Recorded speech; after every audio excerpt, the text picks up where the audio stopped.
Hello दोस्तों, स्वागत है आपका अपने YouTube channel Bharat study centre में। आज मैं आपको कक्षा 10वीं का 12वां चैप्टर बता रहा हूँ। इसमें हम वृत्त का परिमाप और क्षेत्रफल पढ़ेंगे, त्रिज्याखंड और वृत्तखंड का क्षेत्रफल पढ़ेंगे, डिटेल से पढ़ेंगे। आपको चित्र से बताया जाएगा। सबसे पहले हम देखते हैं छोटी छोटी चीज़ें। वृत्त से संबंधित सूत्र क्या क्या बनते हैं। पाई का मान होता है परिधि बटे व्यास। ये लगभग इसके होता है और इसको हम ऐसे लिखते हैं और ऐसे भी लिखते हैं। ये करेक्ट बराबर नहीं होता परंतु लगभग बराबर होता है, इसे ही मानते हैं। वृत्त की परिधि 2πr या पाई डी। डी बराबर होता है 2r या r बराबर d/2। r यहाँ पर त्रिज्या है और d हमारा व्यास है। वृत्त का क्षेत्रफल होता है πr² या πd² बटे 4। अब त्रिज्याखंड क्या होता है, सेक्टर क्या होता है, ध्यान से देखो, इसे बहुत ही इम्पोर्टेंट है। एक वृत्तीय क्षेत्र का वह भाग जो दो त्रिज्याओं और संगत चाप से घिरा हो त्रिज्याखंड कहलाता है। पहले मैं आपको बता देता हूँ। ओ इसमें क्या है, केंद्र है। OABP, OABP, OAPB लघु त्रिज्याखंड है। OAQB, OAQB दीर्घ त्रिज्याखंड है। कोण AOB, AOB थीटा मान लिया हमने, ठीक। अब त्रिभुज angle AQB 360 minus angle AOB बराबर 360 माइनस थीटा।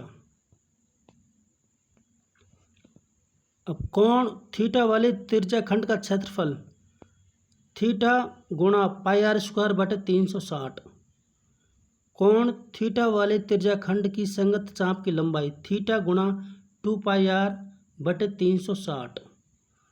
यानी कि हमारे पास ये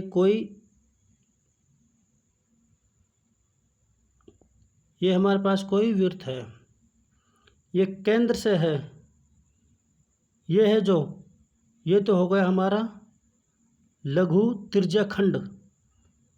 अब त्रिज्याखंड क्या होता है, जो दो त्रिज्याओं से घिरा हो और एक चाप से घिरा हो। क्या, दो तो त्रिज्याओं से घिरा हो और एक चाप से घिरा हो, ये हमारा क्या होता है, त्रिज्याखंड। ये छोटा है, इसको लघु त्रिज्याखंड कहेंगे। और ये है दीर्घ त्रिज्याखंड। ये भी दो त्रिज्याओं से घिरा है और एक चाप से घिरा है, ये भी चाप है, ठीक। जैसे एक बार और बता देता हूँ। ये हमारे पास है एक वृत्त, केंद्र से दो त्रिज्याएं, ये है छोटा चाप और यह है बड़ा चाप। इस छोटे को कहते हैं लघु त्रिज्याखंड और इस बड़े को कहते हैं दीर्घ त्रिज्याखंड।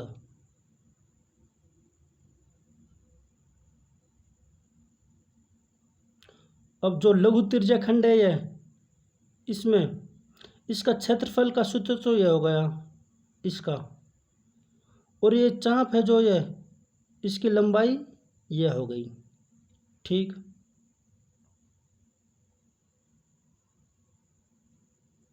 अब इसी में जो बड़ा त्रिज्याखंड बन रहा था उसका कोण 360 माइनस थीटा है, तो उसका क्षेत्रफल कितना हो जाएगा, बड़े वाले का 360 माइनस थीटा गुणा πr² बटे 360, यह हो जाएगा बड़े वाले का क्षेत्रफल। और बड़े वाले का त्रिज्याखंड कोण की संगत चाप क्या हो जाएगी, संगत चाप हो जाएगी ये, ठीक।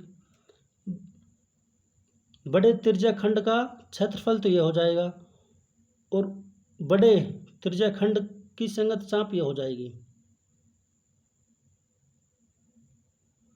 वृत्तखंड क्या होता है? वृत्तीय क्षेत्र का वह भाग जो एक जीवा और संगत चाप के बीच में है वृत्तखंड कहलाता है। यानी कि ये हमारा है वृत्त, एक चाप और जीवा इसके बीच में है, ये चाप है और ये जीवा है, ये क्या होगा? वृत्तखंड। अब चाप तो ये भी है और जीवा ये भी है, ये भी वृत्तखंड होगा, इसको कहेंगे दीर्घ वृत्तखंड, इसको लघु। जैसे हमारे पास है ये चित्र इसमें ओ है वृत्त का केंद्र, A P B, A P B ये क्या है?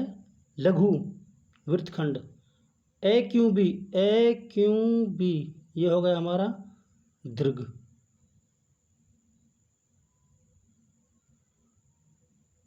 अब वृत्तखंड ए पी बी का क्षेत्रफल क्या होता है?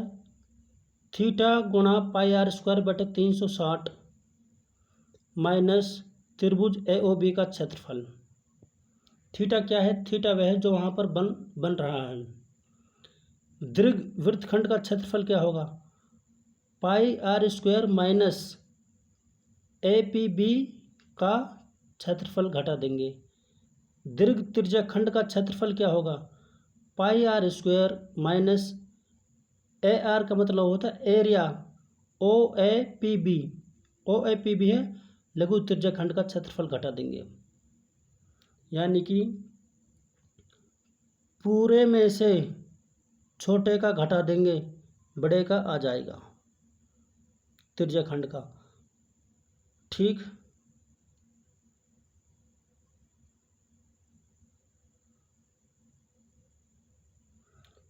ये था हमारा 12वां चैप्टर, जिसमें हमने वृत्तखंड, लघु वृत्तखंड, दीर्घ वृत्तखंड, त्रिज्याखंड, लघु त्रिज्याखंड, दीर्घ त्रिज्याखंड के बारे में पढ़ा है। और इसकी PDF फाइल डिस्क्रिप्शन में लिंक दिया हुआ है, वहाँ से आप डाउनलोड कर सकते हैं। थैंक्स।